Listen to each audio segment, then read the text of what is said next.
13-Week Theater is supported by Patreon. Subscribe now and get exclusive early access.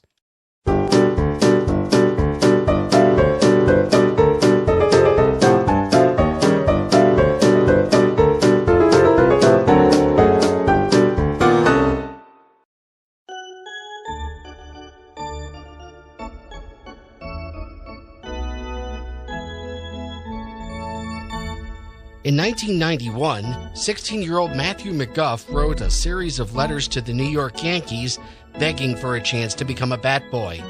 Much to his surprise, they hired him, and he spent 2 years working for the Bronx Bombers before leaving to go to college and law school. In the early 2000s, he wrote a memoir about his time with the team called Bat Boy, Coming of Age with the New York Yankees. Before the book was even published, the TV rights were snapped up, and writer Daniel Cerrone took on the task of creating a weekly TV drama based on the book. Unable to get rights to use the name Yankees, or any kind of cooperation at all from the ball club, Cerrone decided to fictionalize McGuff's life to tell the story of Pete Young, a boy who goes behind his family's back to become a bat boy for the New York Empires. He called the show Home and Away, but before long the title was changed to Clubhouse. For Pete, the producers cast 15-year-old Jeremy Sumpter, who had attracted attention as the title character in the 2003 film version of Peter Pan. Former Brat Packer Mayor Winningham was cast as Pete's single mother, Lynn. Dan Bird was cast as Pete's best friend, Mike Doherty. Really, it sucks being you. You are a bat boy for the Empires, all right? I'll take your problems and pay for them. Kirsten Storms was cast as Pete's troubled sister, Betsy. This is just a dream. Go back to bed. That's cool property. Not anymore. No, shut your mouth and shut your window. And as the star power needed to launch a hit show, ex-Superman Dean Cain was cast as Empire slugger Conrad Dean. And as Pete's boss, Lou. Pete, eyes on the game. Keep track of those balls and play. Put that skin magazine in your locker. This is my history book. Even worse. Comedy legend Christopher Lloyd. And to add some authenticity to their fictional New York, the show signed WFAN morning team Mike Francesca and Mad Dog Russo to provide voiceovers. Good morning, baseball fans! Mike and the Mad Dog live here on opening day, New York style, here at the stadium as we count down the hours. Boston and New York, that's the way to have a New York opener. And talking about New York, Dog, and baseball as we get ready to open. And for good measure, threw in a few guest stars. Oh, say does that star-spangled banner yet wave o'er the land of the free and the home of the brave? Big thank you to Electra recording artist Jason Mraz. Executive producer and TV legend Aaron Spelling sold the show to CBS, who slotted it into Tuesday nights at 9 for the 2004 fall television season. You are a bat boy for the Empires. Where are you? I'm in a bar. I might not come home tonight. I love New York. I love these fans. Clubhouse, special premiere, CBS Sunday. Experienced producers, big name cast, the national freaking pastime. What could possibly go wrong? This. The company that optioned Bat Boy turned out to be Icon Productions, Mel Gibson's vanity production house, which was looking to break into television. While the show partnered with Spelling Entertainment to help market the show, it was Mel, not Aaron, who was calling the shots. As a result, what started out as an entertaining coming-of-age story about a boy achieving one of his dreams and finding it not all it was cracked up to be, the show became yet another vehicle for pushing Gibson's flavor of Christian nationalism, especially once it was paired with the anti-LGBT and anti-Semitic views of Dean Cain. One way this moralistic viewpoint was pushed into high relief was with the character of Jenny, who became every high school hygiene film stereotype rolled into one. I want to know why you weren't here tonight. Sheila got sick, Mom. I couldn't leave her. She could have choked on her bark and died. So you've been drinking? No, I can smell the alcohol. Betsy, you gotta help me out here. What do I have to do to get through to you? I don't know, Mom. Send me an email.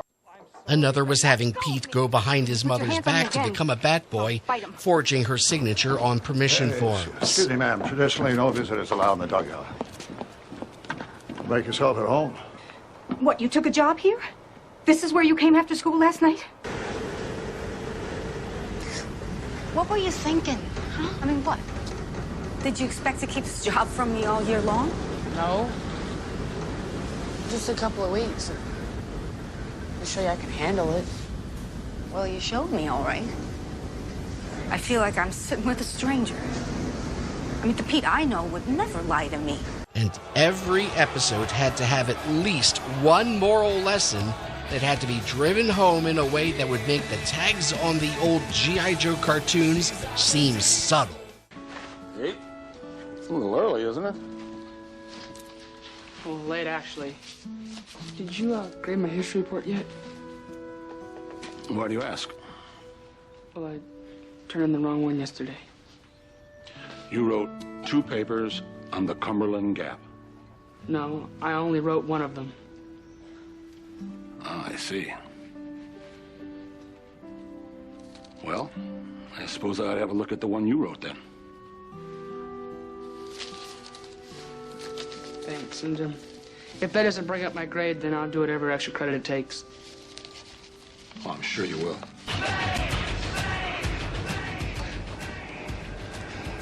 Jose? Oh, God, help me. I'm gonna fall. No, Jose, you're not gonna fall, okay? You're not gonna fall. I feel like I'm falling already. You're not gonna fall. Just don't look down, all right? Okay, you're not gonna fall. Just listen to my voice, all right? Don't look down, okay? We're gonna go down together. What about my medal? It's in my pocket. Look, I only did this to make you back off. If I take you down, you gotta promise me. No more hazing. Yeah, I promise, I promise. Okay.